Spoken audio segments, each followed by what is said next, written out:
Bonjour à tous et à tous. Donc, comme convenu, voilà la première partie de cette émission. Que je vais faire. Vous pouvez me joindre au 07 70 01 32 65. Mon site web est disponible sur www.sophrologie-psy.com. Vous pouvez aussi laisser des commentaires sur ma chaîne, tout en prévenant quand même que je modère tous les commentaires. Voilà. Donc, durant ce travail dont j'ai parlé tout à l'heure pour présenter un petit peu ce qui va se passer, eh bien, j'ai rencontré en fait une personne qui est prête à témoigner, non pas face à l'écran, puisque bon, elle ne l'a pas souhaité. Donc, je vais parler un petit peu de René, de son vécu, pour peut-être dans la première partie de ces émissions, eh bien, mettre en avant qu'est-ce qui peut se passer dans le privé. Donc, c'est quelque chose qui me semble être important. Et donc, je vais laisser la place à René qui va nous expliquer un petit peu quel est son parcours.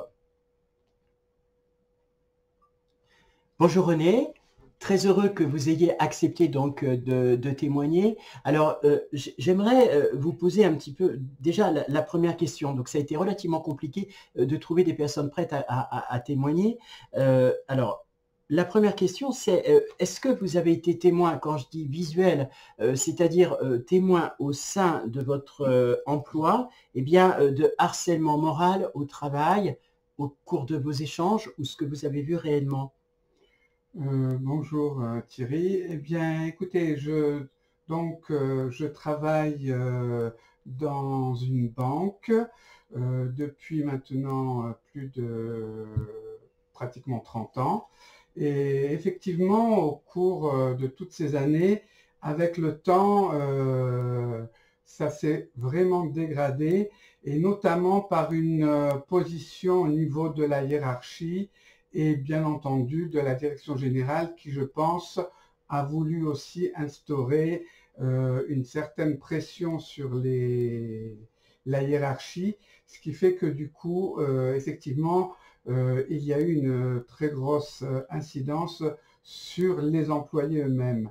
Et pour ce fait, c'est que au sein de mon équipe, de mon bureau, j'ai constaté depuis quelques années effectivement des cas de harcèlement venant pas de ma hiérarchie proche, mais de celle qui est juste au-dessus. Attends, excusez-moi, je vous coupe la parole. Ce qui sous-tend qu'en fait, ce que vous êtes en train de m'expliquer, c'est qu'il y a en fait une pyramide hiérarchique, et que cette pyramide hiérarchique, en fait, eh bien, elle dissout progressivement l'ordre. Elle est là pour exécuter les ordres, et qu'en fait, ces ordres sont transmis par une hiérarchie directe, qui elle-même est soumise à une autre hiérarchie, etc. Donc, jusqu'au plus haut de l'organigramme, c'est ça? Oui, exactement. C'est-à-dire que je pense et je suis persuadé que la hiérarchie supérieure a un but bien précis, et donc met pression sur les hiérarchies suivantes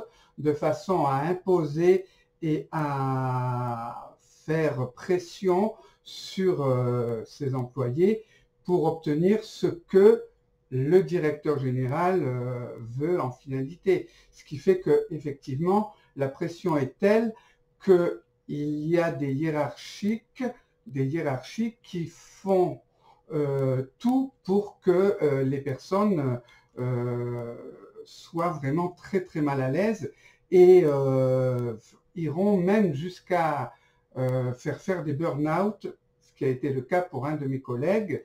Est-ce que vous pourriez me raconter un petit peu justement sur ce burn-out, comment les choses se sont présentées, qu'est-ce qu'il y a, voilà, comment ça s'est manifesté? Est-ce que vous avez pu voir, pour être plus clair, est-ce que vous avez pu voir en fait l'installation du burn-out au fur et à mesure de vos échanges, et comment ça s'est mis en place dans la vie personnelle de ce collègue en fait dont vous parlez?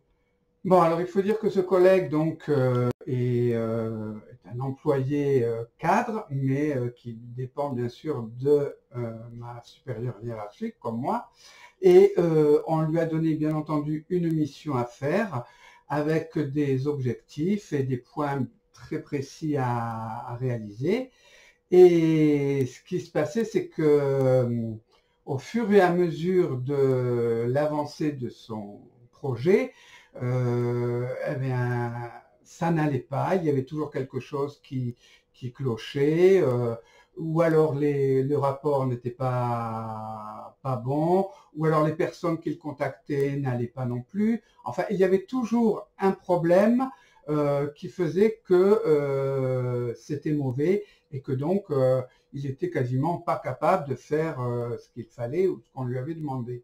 Et c'en est arrivé à un point où effectivement la tension est devenue tellement forte qu'il y a eu un clash entre les deux personnes et ce collègue a vraiment explosé, quoi. Et donc il a fait ce burn-out. Voilà. D'accord. Et est-ce que vous pensez que ce burn-out a eu un impact dans sa vie personnelle? Alors, je vous explique pourquoi je pose cette question, ainsi qu'aux internautes. Je pose cette question parce que je pars du principe, et ça s'est vérifié en fait dans mon activité de sophrologue au sein des entreprises, que certains employeurs eh bien, prétendent que lorsque l'on rentre au travail, on laisse un petit peu sa vie privée et que lorsqu'on rentre chez soi, dans le domaine donc du privé, on laisse le travail. Est-ce que vous pensez qu'il y a eu un impact dans sa propre vie personnelle face au travail? Est-ce que vous avez pu en parler ou pas du tout? Oui, je pense que ça a dû avoir un impact pour la bonne et simple raison que ce collègue est marié avec une personne qui travaille au sein de la banque aussi. Donc, je suis persuadé que les effets ont dû aussi retentir sur l'autre personne, d'autant plus que déjà il y avait apparemment de l'eau dans le gaz, d'après ce que je savais, et ce qui n'a pas donc arrangé les choses. Voilà. Donc, il est vrai qu'il y a eu séparation, limite de divorce, et voilà, donc c'est vrai que je pense que ça a dû avoir quand même une incidence dans sa vie privée, ça c'est sûr. D'accord. Alors là, vous confirmez, René, en fait, ce que moi, j'ai pu voir un petit peu au niveau, au niveau du travail. Alors, pour expliquer un petit peu, il me semble évident qu'une pression professionnelle, eh bien, va avoir un impact sur la vie privée des gens et peut faire voler en éclats en fait une vie de famille. Alors on pourrait peut-être se poser la question, ça me semble être aussi intéressant, de se dire que a priori il ne devrait pas y avoir de personnes capables de commettre ce genre de choses et qu'elles ne soient pas sanctionnées. Donc j'ai une question un petit peu étrange à vous poser, mais après tout, voilà, ça me semble être intéressant. Vous répondrez ce que vous avez envie et ce que vous avez vu surtout. Est-ce qu'on est au jour d'aujourd'hui de sanctionner une hiérarchie qui va créer en fait en fait aider à créer une situation potentiellement explosive qui va faire que finalement les employés finissent par craquer, surtout dans le milieu bancaire où ça doit être comme un milieu plutôt qui demande une de présentiel en tout cas, psychique et physique. Hiérarchie qui fait tout pour qu'une personne ait un burn-out, oui, il faut qu'elle soit sanctionnée.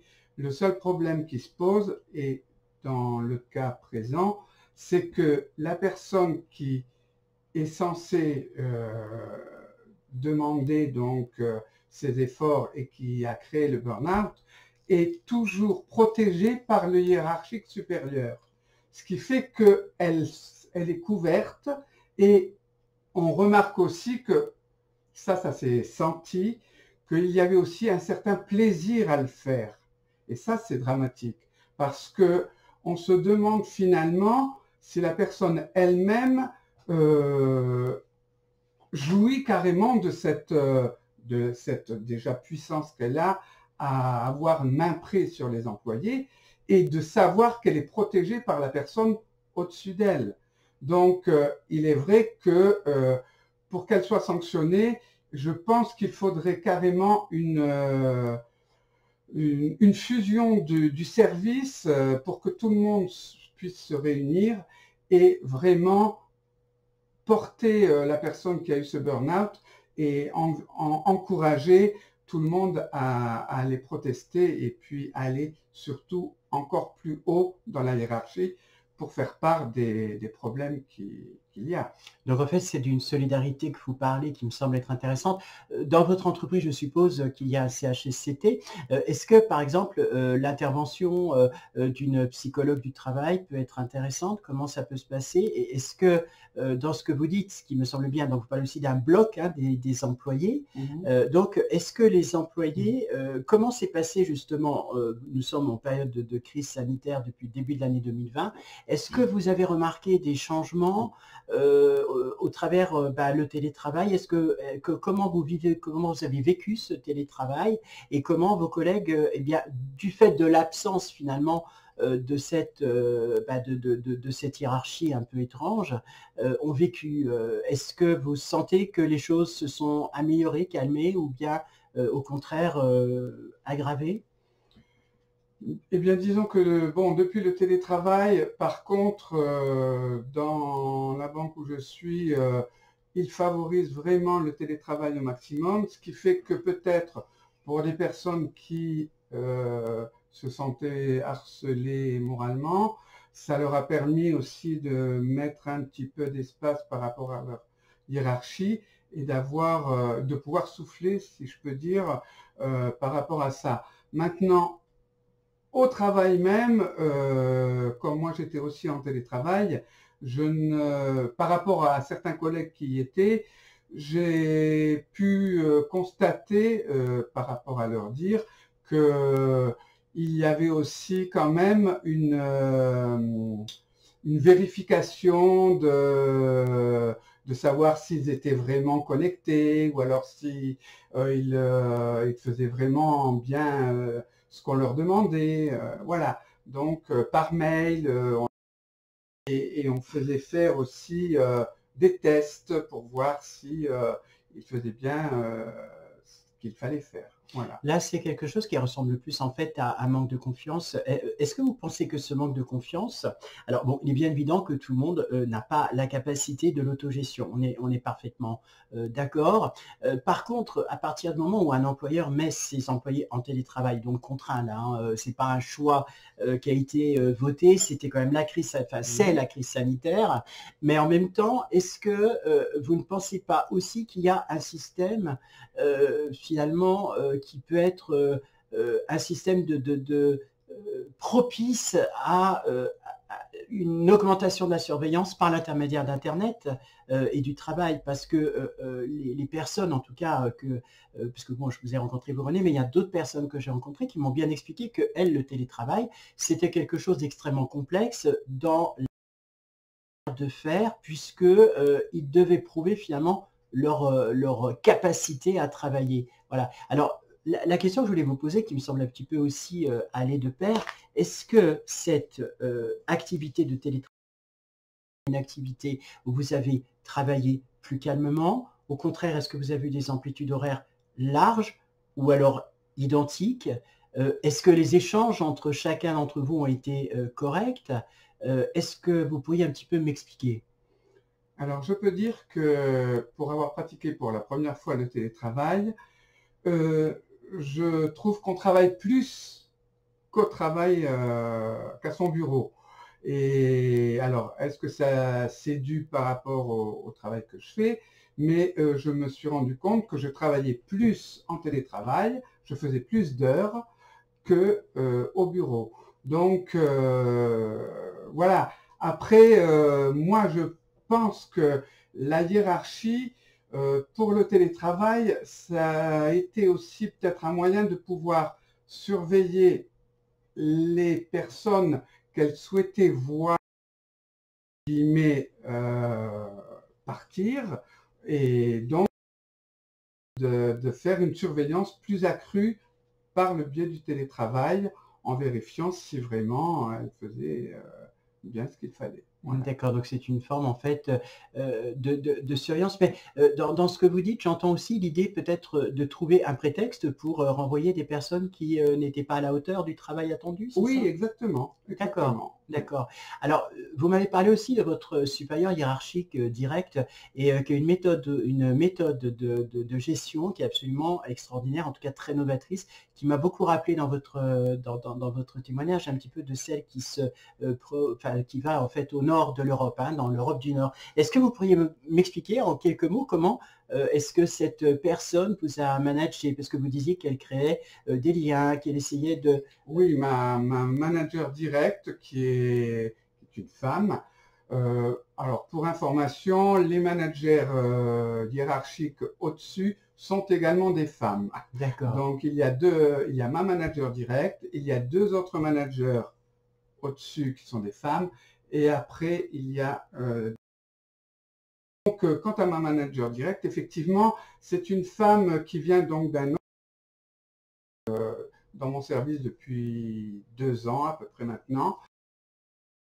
Une femme vraiment très sociable et qui est très à l'écoute de ses employés et qui vraiment fait tout pour justement qu'ils soient bien dans qu'il n'ait aucun problème d'intégration et vraiment elle est très à l'écoute de tout le monde et elle va faire tout ce qui est en son possible et justement c'est ça qui est quand même intéressant, c'est que elle est vraiment comment vous dire ça par rapport aux autres, elle ne va pas vous coincer sur un problème, elle va vous en parler, essayer de trouver la solution et elle ne va pas vous saquer en vous disant vous n'avez pas bien fait ou pourquoi vous avez fait comme ça. Non, elle va essayer de trouver avec vous comment faire pour résoudre le problème si vraiment elle voit qu'on n'y arrive pas ou voilà. Ça c'est ça qui est vraiment quelque chose de très bien. Alors justement, ça fait partie aussi des choses que je trouve absolument extraordinaires.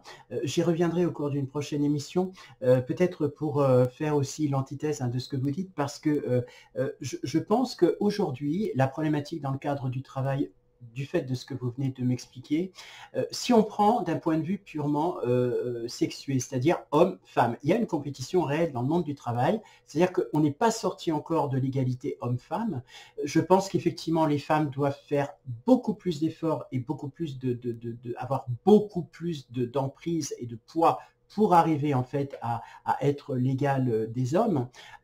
Mais d'un autre côté, ce que j'ai noté aussi, c'est que cette dissociation je dirais de quantité homme-femme, eh bien, peut générer un certain nombre de difficultés. Donc, on pourrait peut-être se poser la question, dans le cadre du travail, peut-être d'une aide plus spécifique pour que l'encadrement, qui doit être en fait un encadrement d'accueil empathique, etc., donc se réserve une partie pour pouvoir peut-être aider les femmes, par exemple, à manager, aider les hommes aussi à apprendre peut-être à déléguer, peut-être remettre en cause aussi un fonctionnement sexiste qui existe, qui est que eh bien, pour arriver à un résultat, on va demander 3 fois plus d'efforts à une femme qu'on va demander à un homme. Donc, ça peut aussi entraîner peut-être des failles dans le système de l'encadrement. Donc, ça, c'est une petite parenthèse. Ce que je voudrais dire aussi, c'est que j'ai pu noter au travers les entretiens que j'ai eus que certains managers n'ont absolument aucune autre formation de rapport humain. En fait, ils sont formés à la gestion et donc à l'optimisation de l'équipe. Voilà. Et cette optimisation, eh bien, elle a aussi ses dérives. Et effectivement, elle va peut-être permettre à des personnes plus ou moins faibles, eh bien, de ne pas tenir la route et finalement de cette faiblesse pour mettre les gens sur les côtés. Voilà, sur le côté. Alors maintenant, quand la dernière question que je voudrais vous poser, puis après je vais vous laisser un petit peu tranquille. Donc je parlais justement des personnes un peu plus faibles. Est-ce que vous avez connu, vous, dans le cadre faibles et comment vous les décririez par rapport justement à leur travail, à la hiérarchie? Est-ce qu'ils étaient plus dans l'œil de mire ou moins, ou comment ça se passait? Puisque vous avez dit tout à l'heure qu'on avait envie de renvoyer certaines personnes et que le